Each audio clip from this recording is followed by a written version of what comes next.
This is the roster we have for Marvel Tokon so far. And from what we know, the game is going to launch with 20 characters, and they're supposed to be based around these pre-made teams.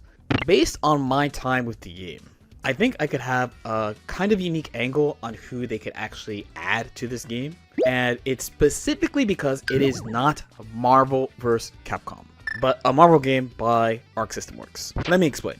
So in the first beta for the game, I played as Storm. She was the character I was the most interested in.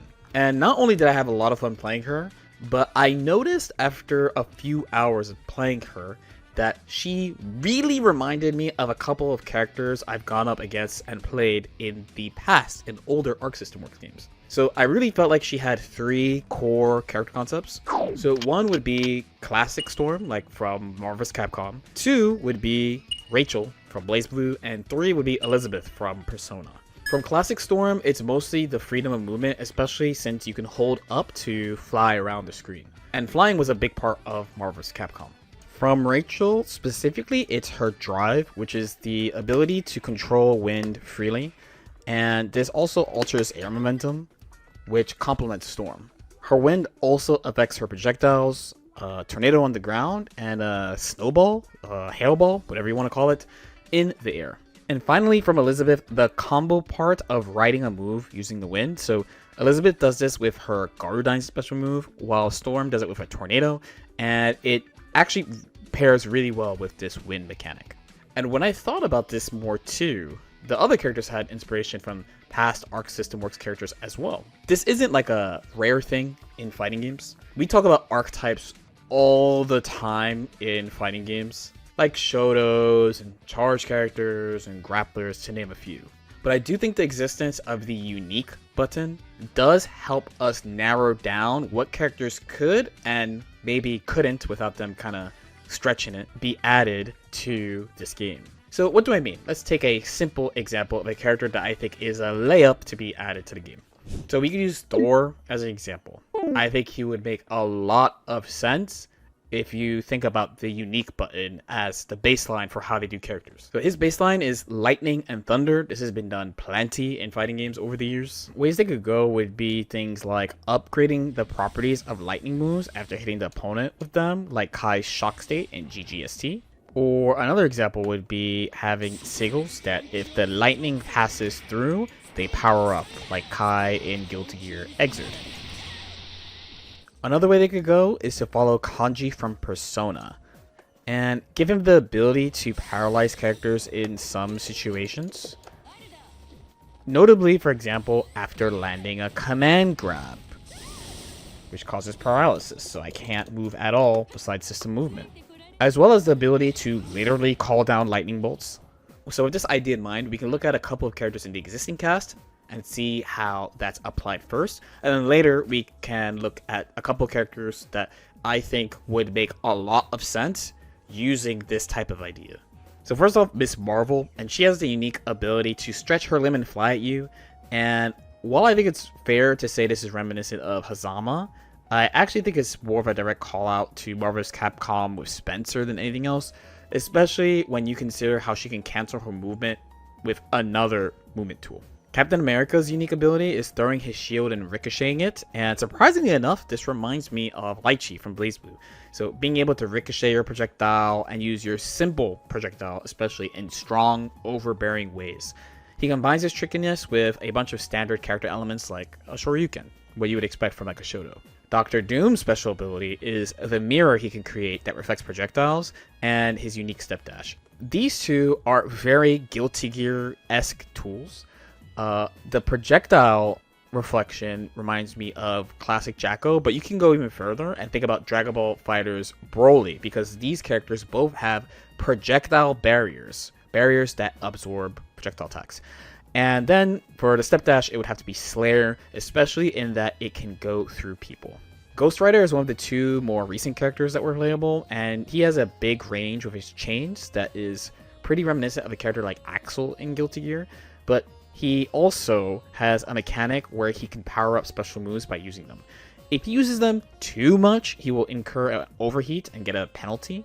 and he can reduce the gauge by using his unique button. This is very much like Nagoriyuki's blood gauge mechanic in GGST, with the main difference seemingly that there's not really an advantage right now to overheating on purpose, where Nagoriyuki's can be used strategically for such. Now, these are just a handful of examples, but I noted these across the cast. So, what type of characters could they add with this idea as a bit? We have a pretty clear formula. Marvel character plus previous core mechanic on an Arxis character. A little side note, but the team thing, like the Unbreakable X-Men thing, that's a pretty recent reveal. I believe it's like from about like a week and a half ago of me recording this. And I don't know why I think about, it's an old video game, but it's Sonic Heroes, but I can't help but think about this game. I'm not like a super huge Marvel fan, so please forgive me. I'm a huge fighting game fan though. I'm not really considering the characters because of like how they affect Marvel, like the Marvel universe. It's more that they really tie into a mechanic I've seen in a character in an old Arxis game. So please forgive me if like the characters are too closely related or there's just not enough variety or something. And feel free to make your own suggestions in the comments. This is just a prediction video, right? So for starters, I think a very easy win would be a character like Magneto. Arxis games have a lot of experience with magnets, surprisingly. Magneto could take inspiration from both Tager from BlazBlue and also Kokonoe from BlazBlue. Tager's unique ability is he can make you block certain moves and apply a magnetism state that pulls the opponent towards him. And Kokonoe has the ability to set these stones, mines, they're called gravitons, and she could use them to both pull people in and repel people away from them. This, combined with her fast move speed and then flight that a few characters have in the game already, would be a pretty easy addition in the game. I also think he's really popular, and he's been a long-time fan of the series. And low-key, I just have had this feeling that they keep doing these like slam dunk screw you announcements all the time. So I think adding Magneto would be just another one in the list of like, haha, you can't do it, we do. So I think he would be a cool pick.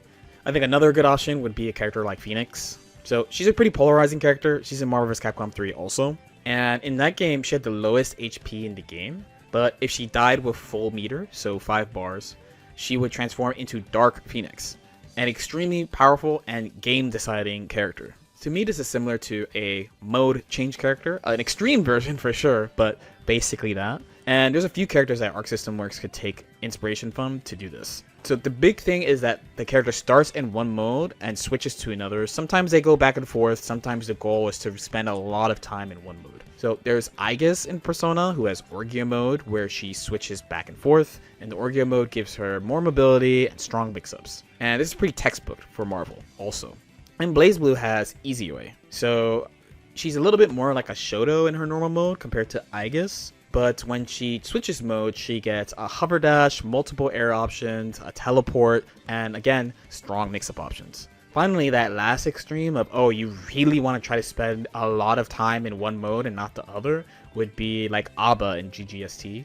And I think Abba, out of all of them, really lines up with the idea of the old Phoenix, because there's one mode that's weak, and there's another that's extremely powerful, and both are kind of determined by a resource. Now, for a big body, how about Juggernaut? So big bodies seem to be pretty easy to implement. They have to be big and strong, but I think an interesting twist would be to make his base off of Azrael, because most fighting games, they just focus on having big bodies be kind of slow and do a lot of damage, or they have like super armor and other characters don't. And they showed Wolverine and he has super armor. Basing him off Azrael would make the focus be more about absorbing things like projectiles and assists, and then reflecting them back at the opponent when he wants. You top that up with a command grab to satisfy the dopamine of big body players, and you got a pretty good character right there. Notably, because he's supposed to have a force field in his lore, I'm pretty sure, he's another option of having that Jacko Z Broly style projectile force field. And if they really wanted to go full Z Broly, they could also give him the armored command grab too. His design looks a bit plain to me, but he hasn't been in a fighting game, I believe, since Marvel vs. Capcom 2, so quite a long time. And I think he surprisingly meshes well with characters that Arxis has designed in the past. Deadpool is another character they could implement pretty easily. I think he would make a really good item throw character, actually. These characters are known to be wacky either in appearance or just how unusual their moveset is, and I think that ties pretty well with him.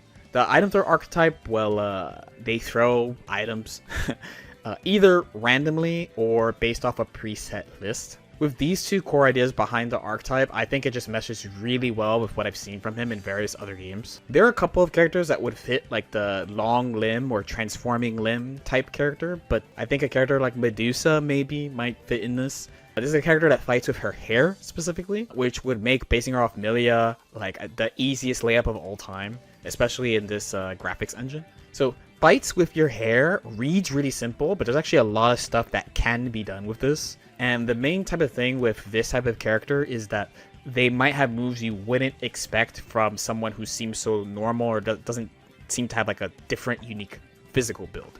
It's a simple idea, but there's a lot that can be done with it. I also think Hawkeye could fit in the game. He's an archer that's pretty rare in a fighting game in particular, but it has been done in a fighting game before with Yukari from Persona. And while the emphasis of using projectiles and potentially linear projectiles, you know, he fires arrows, would be a good baseline, he's also supposed to be pretty mobile. So special moves that either make him move in unique ways or have some type of special property could be cool. An interesting tidbit here too is that Yukari had the ability to hold her arrows when she draws them, so that the move changes properties, leading into some pretty interesting combos, neutral, and pressure opportunities, and I think this would make sense for him as well. There are a few characters that I think could fit in like a magic user role, like Doctor Strange or Dormammu or Scarlet Witch, or honestly there's probably way more than those three. Like archers, it's not common that this exists in an Arc Sys game, but it has been done. The two main ones would be Nine the Phantom from BlazBlue or Asuka Arcoids from GGST. Asuka in particular has a pretty high skill floor, so maybe like literally basing it off him is not the best idea of all time. Maybe they could do it, I don't know. But a theme of having some amount of spells to use and having a special moves either being around like stocking these spells or stocking some resource to do them is something that has been done before in a couple of different ways. Nine does it with her normals. She stocks elements with normals and then can save the spells that she wants to use. Where Asuka has this card system where he draws and discards and uses spells quickly. They could also add elaborate moves like teleports for movement to make them stand out as well, and really lock down that magic feel. And then to top off the list, we end on the gun archetype with either Punisher or Winter Soldier. Now for such a simple name, we just call them like gun characters. There's a bunch of ways they can go. So the haha funny would be to use Noelle Vermillion as a base. And the reason why it's funny is because she has two guns and she basically doesn't shoot you. She like slaps you with the gun. Instead, her unique ability is this like gun stance that she uses. And you use this for combos, you use it for offense, and you use it for defense. The main character many would be screaming for would be Exerd Elfelt Valentine. She has a suite of normals that are all gun related. She has a grenade that she could toss at you different ways and hit and shoot. And she has a sniper stance and a shotgun stance. Pretty much everything you would need and a quintessential gun character in an Arc Sys game. But really the most superhero gun ability that I've seen is Happy Chaos, because he has a hit scan gun and auto tracking on his gun. But surely that stays in Guilty Gear, right? Anyway, these are just some of my ideas and thoughts. If you get anything from this video, it should be that even though it might seem odd that it's Arc System Works working on a Marvel game, or even like a crazy idea on paper, they do have a huge roster of inspiration to draw from between the Marvel IP and projects they've worked on in the past. I only talked about a handful of games and characters, but they've worked on a ton of games with a bunch of versions. Let me know what you guys think and what characters you want to see, and try to think about how they could be implemented in a creative way. As usual, if you have any questions or comments too, definitely feel free to leave them in the comment section below. I do have a Patreon where I do like free videos every week, and then like early videos on the members side with like either what's coming up next or tournament reviews or just like what I'm working on or what I'm thinking about. So you go to patreon.com/LordKnight to support me there and support the channel. There's also coaching over at Medify. That's medify.gg/@LordKnight, We stream almost every day, almost every weekday, either here on YouTube Live or on twitch.tv/LordKnight. And we also record videos for my second channel, LordKnight Chronicles, while on streams. Check that out if you get a chance. Like and subscribe if you guys feel like it. And I'll see y'all next time. Peace out.